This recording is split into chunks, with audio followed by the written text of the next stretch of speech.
I was on the ground floor of A Sku, and well, not the ground floor. I was the second round of cooks hired, and I started as a cook, then I ended up working the door and moving to security and stuff.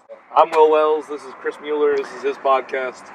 I don't know. This is a podcast. It's kind of like I guess, yeah, it's a video podcast. Yeah. You know why I'm doing it though? I'm doing it to show venues. Yeah, you're trying to. And I'm representing hosts. What I like about your podcast is your whole concept here is that you take an interview with a booker, a club owner, someone with some kind of rank in the comedy That doesn't get represented, but is a key part in people that are moving ahead. And then you bring in like an open micer or an amateur comic to come in and comment and what their opinion is on stuff, and I like that. Yeah. By the way, Comedy A Go-Go merch is coming soon. Oh yeah, I remember you talking about that. Okay. Merch coming soon. You have to spell it out for me. If you ask Dylan Walsh, I've been spelling comedy wrong for a while. How do you spell comedy? Comedey. You're an idiot. And he goes, there's only one E in comedy, right? I'm like, I don't know, man. But yeah, Windsong has been a fixture in Providence all the way back to Club Hell. She's been a huge supporter and promoter of comedy, music, art, everything. If you've got something to show people, she will help you show people. Yeah. She's a wonderful person. She's great. And she was actually, this is the second one that's going to go up, but she was the first interview I ever did. So you can tell I'm going to be a little nervous. Like, I'm just sitting, I was watching myself, I'm like, dude, you look so fucking awkward. Like, I just look awkward. And we were being rushed because Rory Pro was having a show that night, I think. And, or no, he was hosting. We had to, like, get this entire interview done within 20 minutes. So it's really quick and rushed. And you can tell I'm awkward because I'm trying to, like, laugh at her jokes, which, I'm not saying she wasn't funny, but I'm, like, trying to move the interview along. You gotta catch Windsong on a good day. Dude, she does. She told me she did stand-up. I didn't know that, and I want her to go up. She should go up more. She's fucking hilarious. Yeah, I want to see her. All right, well, let's start this thing out, man. All right.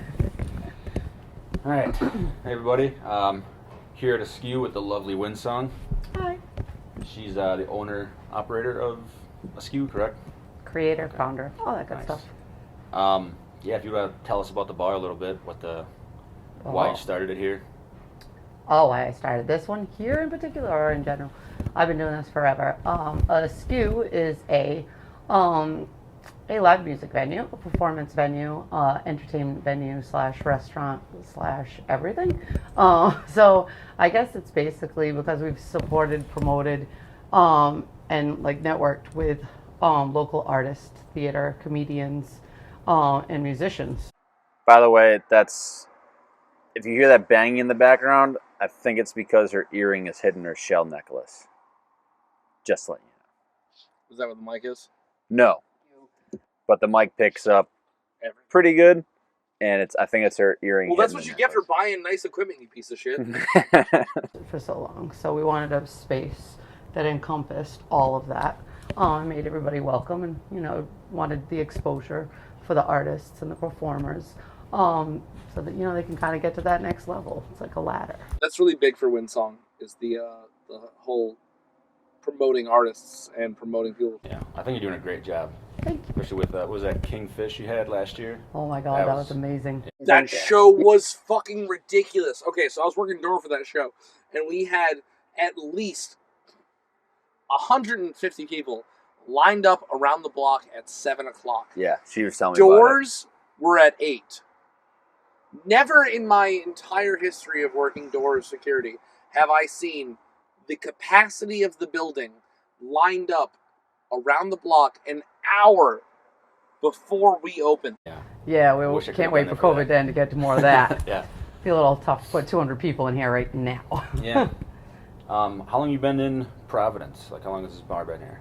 We opened April 20th, 2018. This bar's been here a long time. The history was one of the appealing parts about it. It was originally the Century Lounge way back in the day, and the Call, which got some big names in the 90s and earlier in the live music scene. So it was really intriguing to be able to continue on that type of legacy. I mean, I think the Providence community is very well known for their involvement in the arts and music, especially with a place like RISD here and stuff. So it was nice to be able to, have a building that already incorporated that mentality before I took it over. Right. And then it's just adding a little Windsong to it. Yeah, it looks great. Thank you. Yeah, I didn't know April 20th was the anniversry. We could have said something about that last Tuesday, but... Yeah, my baby's birthday. No, I usually have a cake and everything, too, because I'm such a nerd. But it was a crazy week. Did you pick that day in particular? April 20th, just coincidence? Though the Providence community in arts is awesome, the city is quite uncooperative usually. So, okay. No, we were going to open in December of that year, but it got postponed quite a few times. So it just so happened that was like the date. Like that was a complete accident. It's a cool date. Yeah. Most people would agree. Yeah. That's not why we did it though. But I mean, it keeps me remembering. Yeah. Why'd you start open mics? Is there any reason for that? Just. Well, I booked comedy in Massachusetts before I came out here, more for events, fundraisers, charity organizations, that type of thing. So prior to A Sku, we ran a place called Firehouse 13, and I was trying to add supplemental shows that were not live music on alternate days, not weekend stuff. And I've always loved comedy. I really think, kind of laughter is the best medicine, all that good stuff. So I started trying to book shows there, and then I got educated on the Rhode Island comedy scene, which is slightly different than in other locations. And I started working with some really cool guys. Jeremy Furtado and Dennis Mello were very instrumental in helping me get started over there.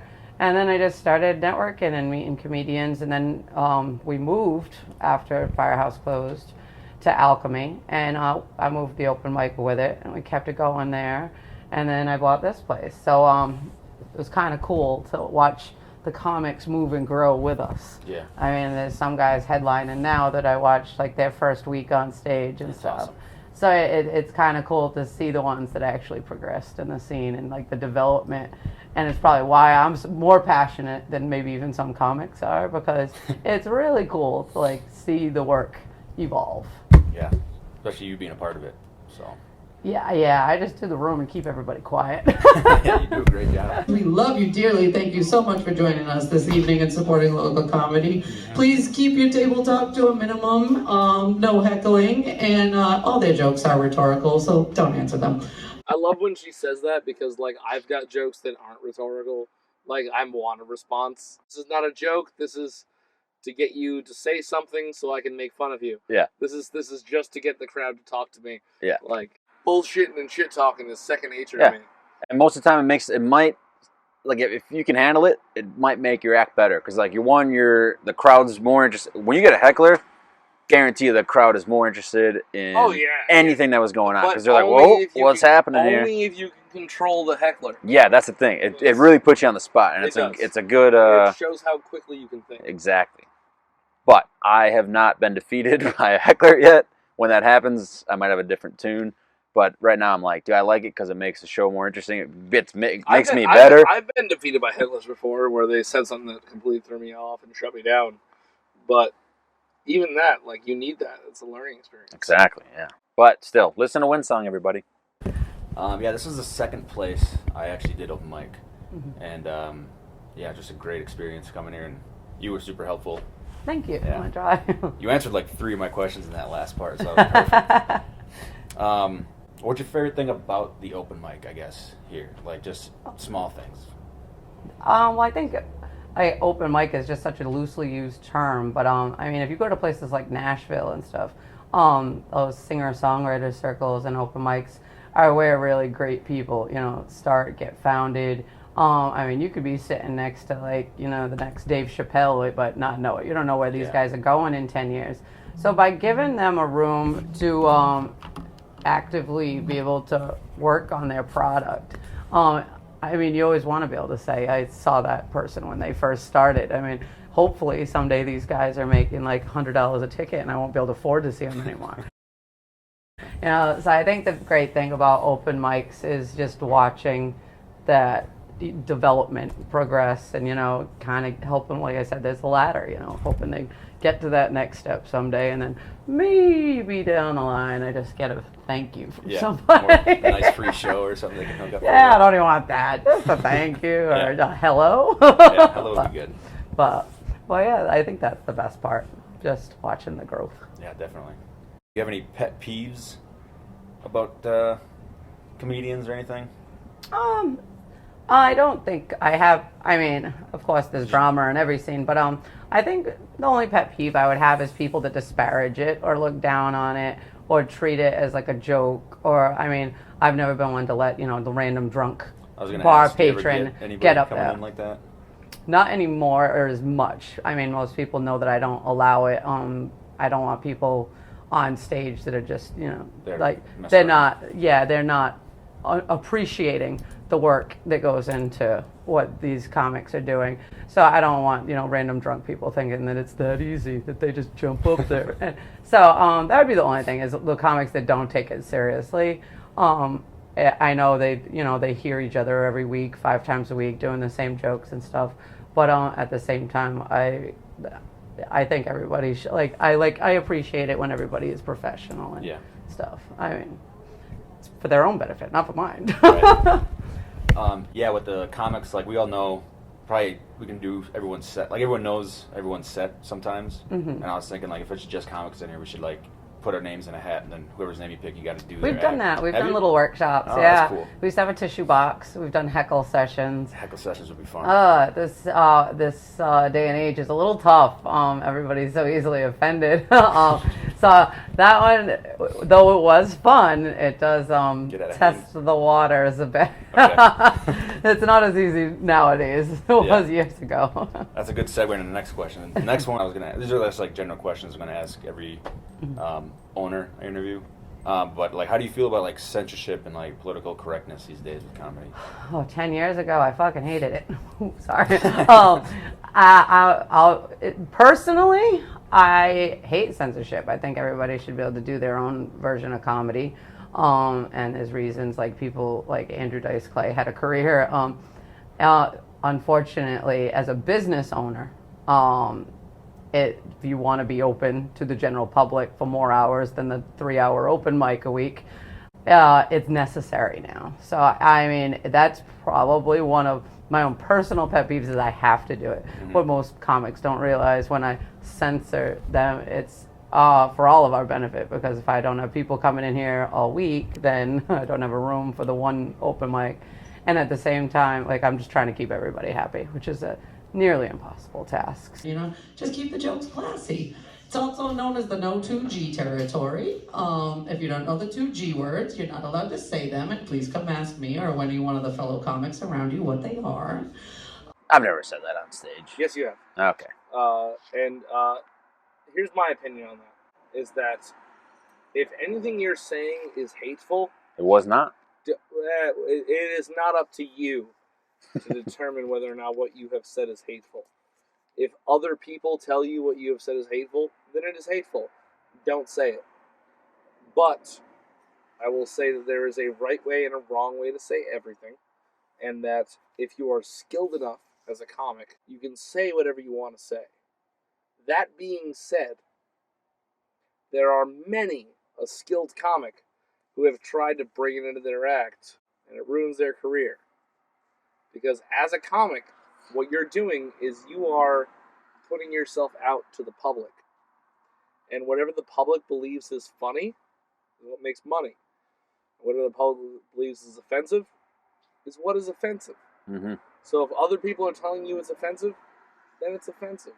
So censorship, though, I personally am not a fan. Totally required. Yeah, I get you. Nowadays. Anyway, very easily offended world out there. Yeah, I'm hoping in 10 or 20 years, it's all gone away and everyone's... Because, I feel like everyone should be able to say anything to anyone, mm-hmm. but, respectfully, and everyone, knows people have differences and just, laugh about it. Yeah, I don't know if it's going backwards anytime soon. But hopefully you're right. Yeah. So we got a show tonight, and it should be fun. I appreciate you doing this. This is the first time I'm doing it. It's going to be the second episode, but Nice. This is the first time I'm doing this, so I appreciate all the help. Let me know. We'll share it. All right. Thank you so much. Absolutely. Windsong Hadley, everybody. Thank you. Yeah, I said her name wrong. I said Windsong Haley. Hadley. It's Hadley. All right. I'm going to make you bring that table back Oh, no up 'cause problem. I'm a big wimp.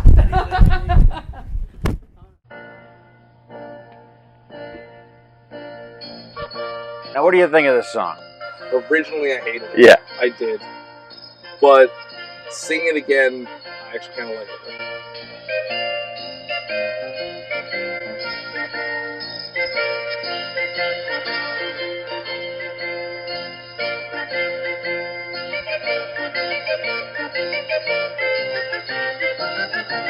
Hey, man. Thank you for doing that. Will Wells, everybody. No worries. No Check him worries. out at Thank you so much. My name's Will Wells. get his Comedy merchandise Go-Go. at Comedy A Go Go. All right.